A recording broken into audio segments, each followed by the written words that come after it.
Bonjour. Alors aujourd'hui je vais vous parler d'une nouveauté très intéressante. Il s'agit donc de deux applications qui vont arriver sur iPad, donc sur l'iPad M1 ainsi que les versions antérieures. Donc deux applications très intéressantes. Il s'agit donc de Final Cut Pro X et de Logic Pro X. Et donc en fait ce sont deux applications qui vont arriver donc sur l'iPad, donc Final Cut Pro X et Logic Pro X, ce qui fait qu'on aura la possibilité donc de monter des vidéos donc avec Final Cut Pro X, ainsi que sur Logic Pro X de faire de la musique directement en tactile avec l'iPad. Donc tout d'abord, je vous souhaite la bienvenue. N'hésitez pas à laisser un petit pouce vers le haut, à vous abonner. Merci beaucoup. Donc en fait, aujourd'hui, je vous parle donc de l'iPad et des applications, surtout deux applications qui vont arriver sur iPad, donc Logic Pro X, donc un logiciel de MAO, donc musique assistée par ordinateur, et Final Cut Pro X, que j'utilise pour faire mon montage vidéo sur Mac, va être aussi sur iPad. Et donc ce qui est très intéressant, c'est que comme je vous montre ici sur le site d'Apple, il sera possible de produire directement sur l'iPad, que ce soit pour Logic Pro X ou pour Final Cut Pro X.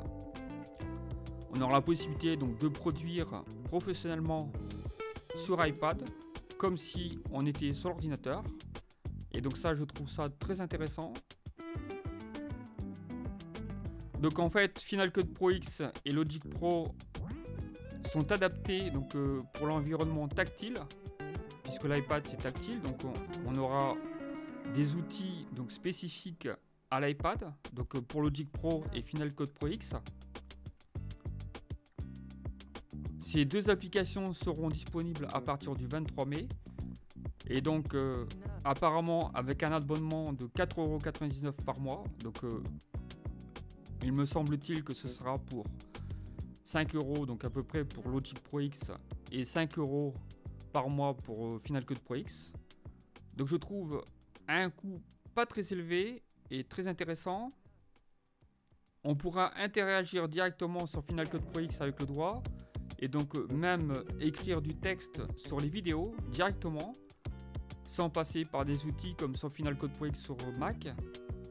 Ça c'est un avantage assez particulier, et d'ailleurs on pourra l'utiliser aussi avec le stylo Pencil de Apple.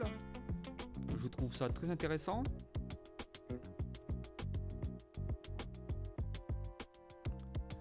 On pourra aussi donc sur Final Cut Pro X dessiner sur la vidéo, donc sur les vidéos mettre des dessins, mettre des flèches, mettre un peu ce qu'on veut sur la vidéo qu'on a enregistrée. Et ça, je trouve ça plutôt intéressant. Comme là, je vous montre sur les images. Là, j'ai des images que je vous montre en fait des gens qui dessinent sur iPad.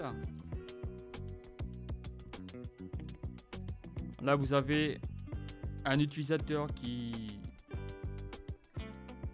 dessine sur le Final Cut Pro X et qui est dans un bar. Là, vous avez donc une personne qui dessine avec l'Apple Pencil sur Final Cut Pro X.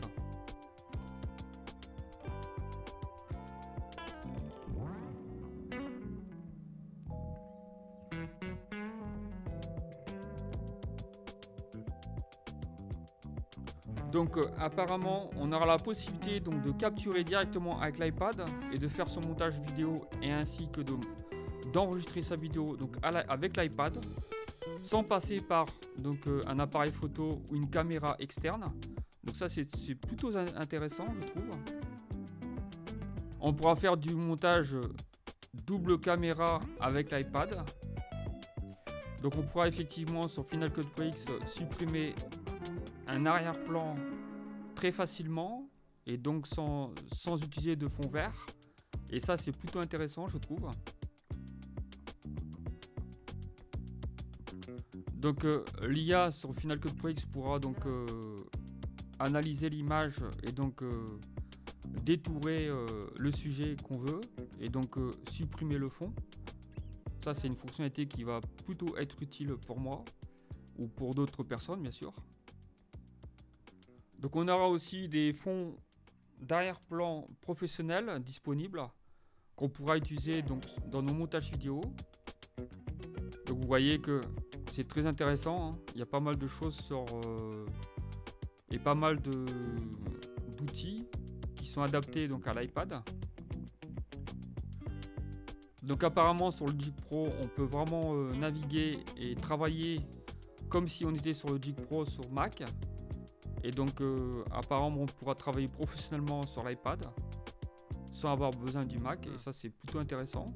D'ailleurs, la carte son que j'ai, elle est compatible donc iPad. Donc si je la branche directement en USB-C sur mon iPad, il sera reconnu. Et donc je pourrai effectivement travailler directement sur l'iPad avec ma carte son, et ça c'est plutôt intéressant, je trouve. Il sera possible d'exploiter donc les outils professionnels de Logic Pro X sur iPad, et ça c'est plutôt bien. Et effectivement, on pourra tout faire sur Logic Pro avec l'iPad, puisqu'on pourra interagir avec les plugins et donc modifier du traitement fréquentiel ou du traitement de compression. Donc vous avez le plugin Alchemy sur iPad aussi. Donc il y aura aussi de nouveaux instruments logiciels sur iPad, et ça c'est plutôt intéressant. Donc là vous avez apparemment la possibilité d'avoir des instruments réalistes sur iPad. Donc tous des nouveaux plugins qui vont apparaître sur Logic Pro et sur iPad. Donc apparemment on pourra vraiment tout faire. Apparemment il y aura un plugin de création de kit de batterie. On pourra vraiment tout faire, on pourra vraiment copier, coller, interagir avec les sons, les couper, les coller, etc. On pourra aussi faire du sample. Là, comme vous voyez, donc là il y a tous les outils qui sont disponibles sur iPad avec Logic Pro X. Donc on aura aussi une table de mixage professionnelle. Donc on pourra tout faire donc sur l'iPad, on pourra vraiment tout régler en fait, hein, vraiment les volumes, les